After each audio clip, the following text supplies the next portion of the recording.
अस्सलाम वालेकुम दोस्तों, हिकमत के चैनल मेरी तमन्ना में आप सबको खुशामदीद। दोस्तों,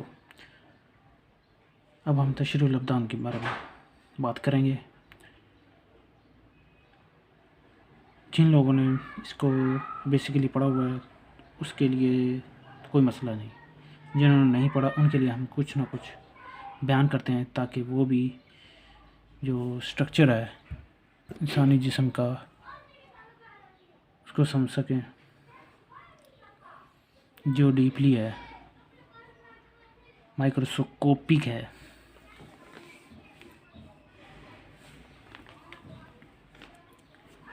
तो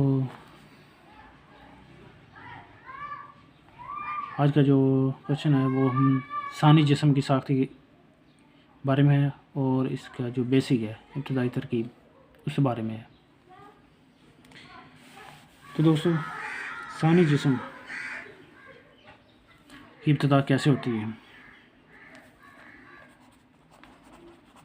ज़ाइगोट,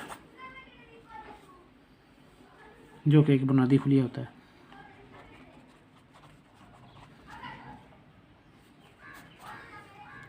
इससे बनती है। और ये कैसे बनता है? ये दो चीज़ों का मजमूआ होता है, मेल और फीमेल। फीमेल ओवन मौजूद, और जो मेल होता है इसको बोलते हैं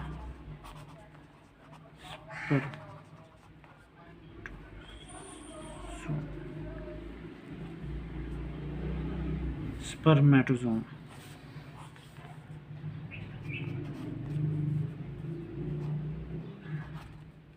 नर के किरमनी, मादा के बैजा, अंडा से जब ये मिलते हैं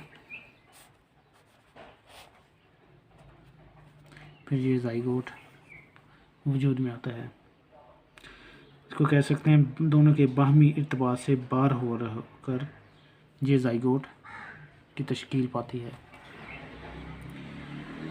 अब यही जो खुलिया बाद में पड़ता है, फिर अपने जैसे कई और खुलिए जिनकी तादाद लाखों करोड़ों में अनलिमिटेड होती जा रही होती है, बनते जाते हैं, पैदा करता है। इसी तरह कई सेल आपस में मिलकर मुख्तलिफ जो कहते हैं टिश्यूज़ होते हैं उसमें तब्दील होते जाते हैं।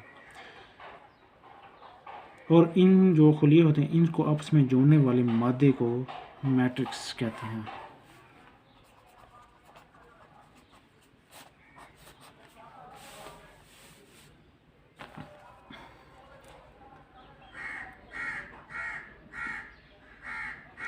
और ये इनका काम किस तरह से होता है? ब्लॉक बनते हैं, फिर एक मकान बन जाता है,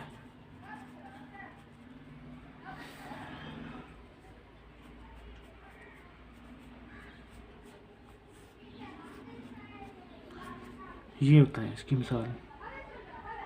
जिस तरह किसी इमारत में ईंटों को जोड़ने के लिए सीमेंट अपनी मुख्तलिफ साख्तों के मजमूए से इंसानी अज़ा वजूद में आता है, और इंसानी जिस्म के तमाम अज़ा जब बन चुकते हैं तो एक इंसानी जिस्म की तकमील होती है।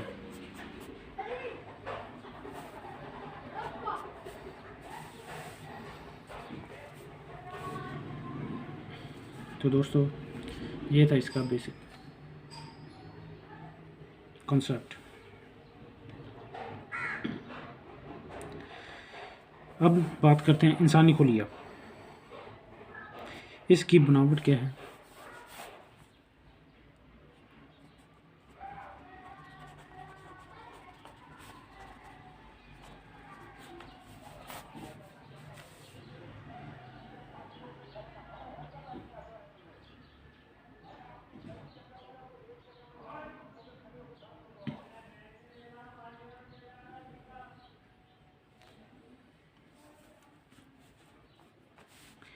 खुलिया इंसानी जो होता है एक गाढ़े नीम स्याल जेल उसके मध्य पर मुश्तमिल होता है।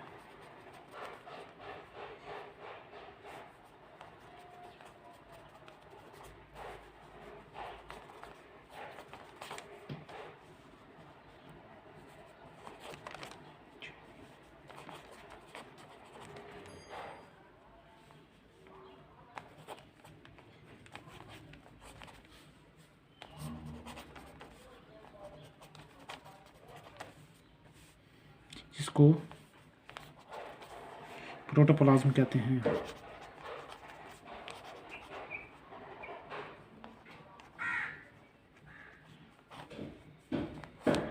मादा हयात।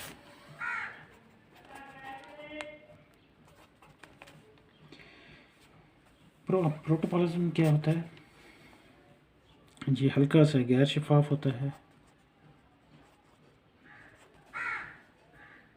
और सुरेश की मानद गाढ़ा होता है। हल्का जो सुरेश होती है ना,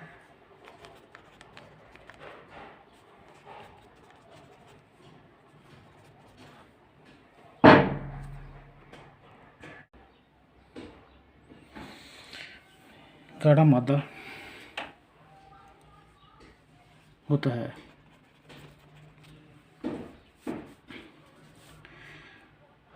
और इसमें मंदरजा दल कुछ चीज़ें मैं लिखता हूँ।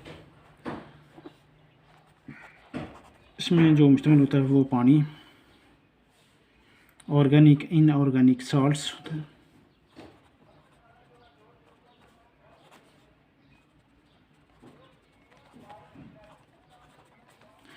साल्ट्स होते हैं, ग्लूकोज,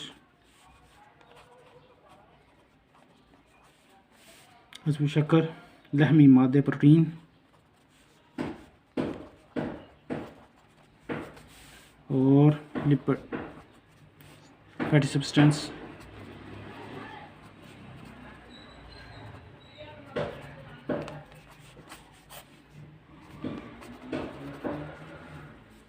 ये होते हैं। और जो इसका छोटे नंबर पे होता है नाइट्रोजनस सब्सटेंस।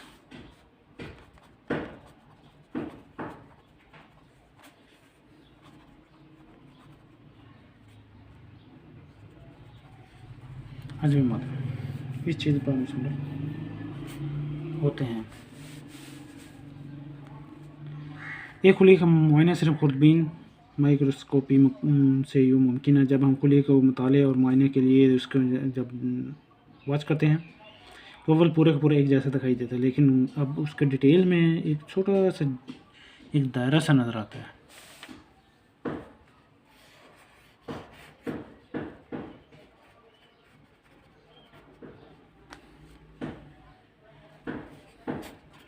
जिसको न्यूक्लियस कहते हैं। ये झिल्ली में बंद होता है। ये जो होता है, जो इसके मेम्ब्रेन होती है इसको न्यूक्लियस मेम्ब्रेन कहते हैं। जो झिल्ली होती है, जो इसकी खुलिया की बैरूनी दीवार होती है, और न्यूक्लियस की झिल्ली से बाहर जो प्रोटोप्लाज्म होता है, इसको साइटोप्लाज्म भी कहते हैं।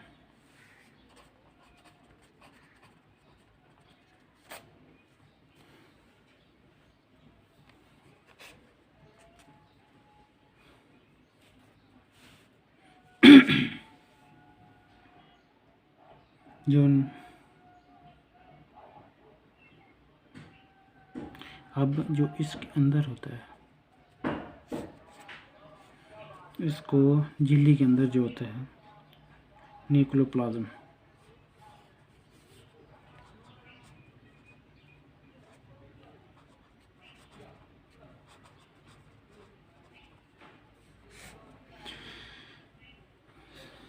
न्यूक्लियोप्लाज्म कहते हैं इसको।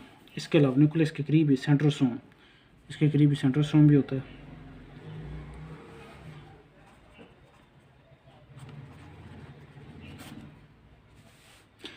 ये जो प्रोटोप्लाज्म होता है कि शफाफ रेशेदार धागों की मानद होता है, जिसमें एक या दो दिन बारीक ज़रात भी होते हैं, जिनको सेंट्रियोल्स कहते हैं। ये तकसीम कुलिया के दौरान अहम किरदार अदा करते हैं जब ये डिवीज़न हो रही होती है।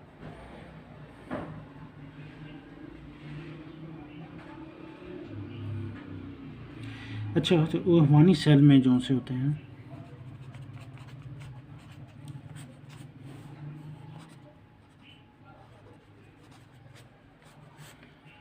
जो पूरे जाज़िब कुलिया होते हैं वैक्यूल, ये काम करते होते हैं जो खुलिया के फजलात होते हैं, जो फजलात होते हैं ना,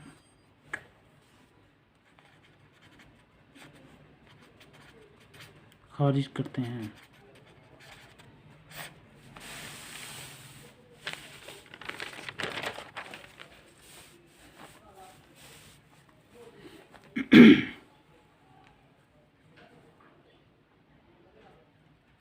अच्छा, इंसानी जिस्म में खुलियों की सात अज़ा की निस्बत से मुख्तलिफ होती है। कुछ खुलिये गोल होते हैं, लंबे, तिकोने, मुरब्बा, मुस्ततील, कोई भी शक्ल इसकी बन सकती है। इस शक्ल के अलावा जिसामत और हुजम में भी मुख्तलिफ होते हैं। मुख्तलिफ खुलियों के जज़ाए तरकीबी में भी कदरे डिफरेंस होता है। अब इन खुलियों की तकसीम डायरेक्ट डिवीज़न से भी हो सकती है। खुलियों की जो होती है डायरेक्ट डिवीज़न और इनडायरेक्ट डिवीज़न, जो सेल डिवीज़न होती है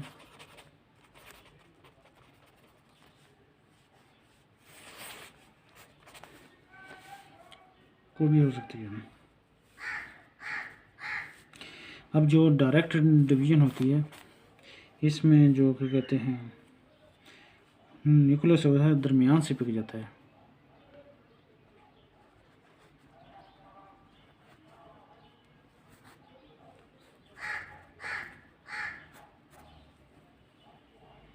जैसे एक जो दूसरा इसकी मिसाल ये भी हो सकता है हुरुफ हार्ट,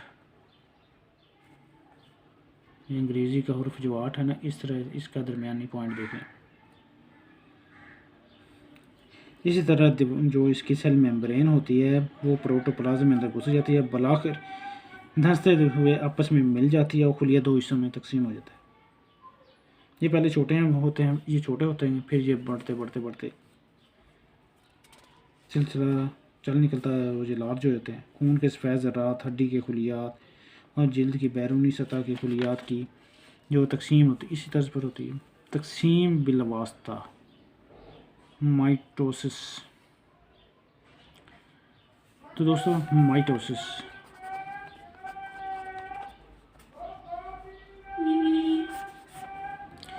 ये खुली एक पेचीदा सिलसिला तकसीम जो न्यूक्लियस की वजह से मशहूर होता है।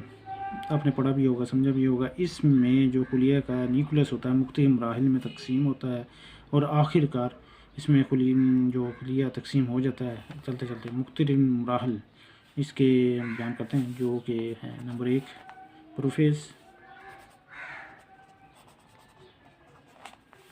दूसरा है मेटाफेज, एनाफेज, टेलोफेज,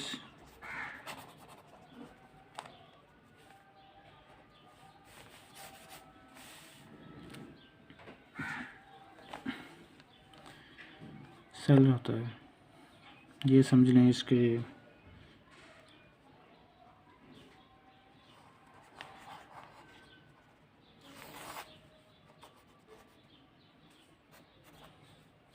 प्रोफेज में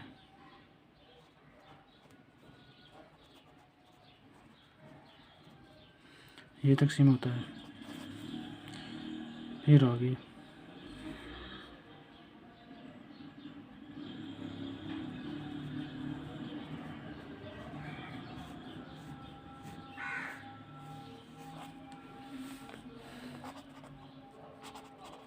प्रोफेज, मेटाफेज, फिर होता है एनाफेज,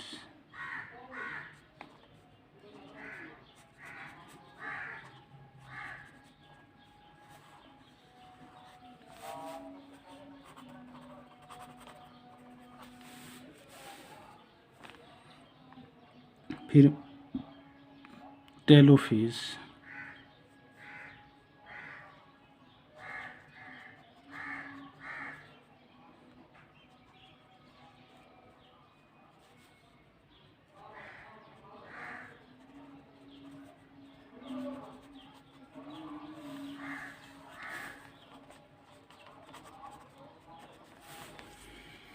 प्रोफेज। इसमें जो सेंट्रोसोम होता है दो हिस्सों में बट जाता है और हर एक हिस्सा में एक एक मरकज़ी खुलिया सेंट्रोल होता है। दोनों जो सेंट्रोसोम्स होते हैं खुलिया के बैरूनी दीवार की तरफ मुख्तलिफ सिमत में हरकत करना शुरू कर देते हैं। एक दूसरे से अलग हो जाने के बावजूद धागों की मादे रेशे से मुंसलिक होते हैं। उसकी शक्ल एक स्पिंडल की मानत होती है, स्पिंडल। तो जो क्रोमेटिन जो क्या कहते हैं न्यूक्लियस की रंगीन जालीदार साख्त होती है, इसमें तब्दीलियाँ पैदा होनी शुरू होती हैं, जैसे रॉड की मानद हो जाते हैं, जिनको क्रोमोसोम्स कहते हैं। ये तादाद में क्रोमोसोम्स होते हैं 46 होते हैं,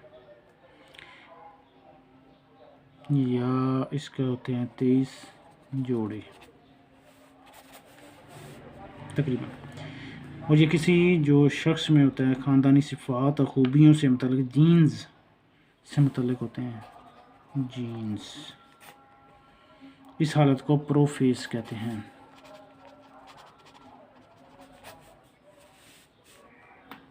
फिर आते हैं मेटाफेज में। अब खुलिया में जो न्यूक्लियस की झिल्ली है वो गायब हो जाती है और क्रोमोसोम्स खुलिया के दरमियान में इकट्ठे हो जाते हैं।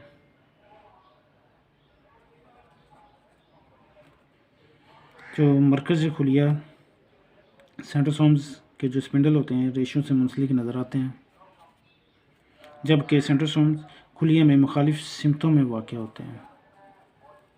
फिर क्रोमोसोम्स बराबर हिस्सों में तकसीम होना शुरू हो जाते हैं और ये हालत मेटाफेज कहलाती है।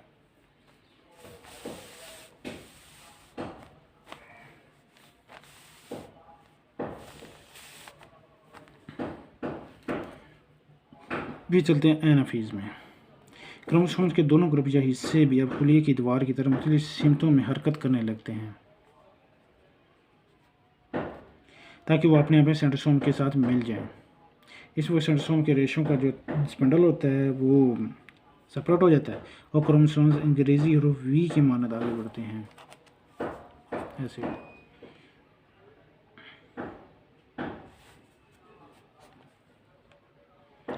अब दोबारा क्रोमोसोम्स इकट्ठे हो जाते हैं, खुलिये के जो आउटर होती है, वाल होती है, उसकी वो अंदर की तरफ दबना शुरू हो जाती है।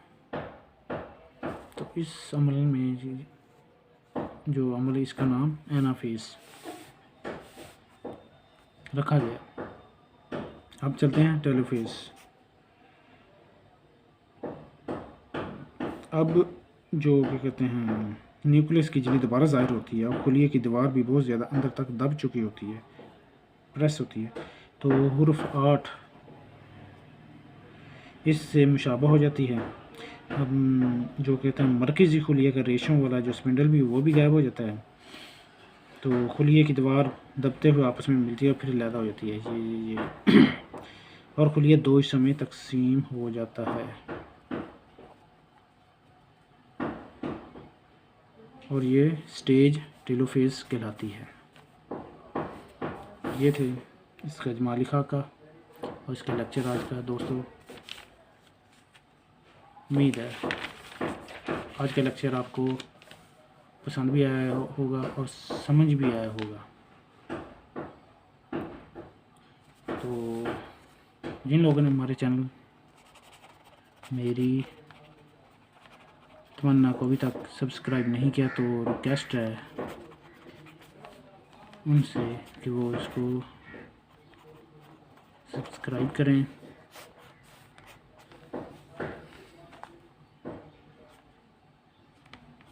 बेल आइकन को दबाएं ताकि हर नई जो भी वीडियो आएगी आप तक बिला वक्त ज़ाया पहुँचती रहेगी। लाइक लाजमी करें, शेयर भी कर दें। तो इसके साथ इजाज़त चाहते हैं। अल्लाह आपका।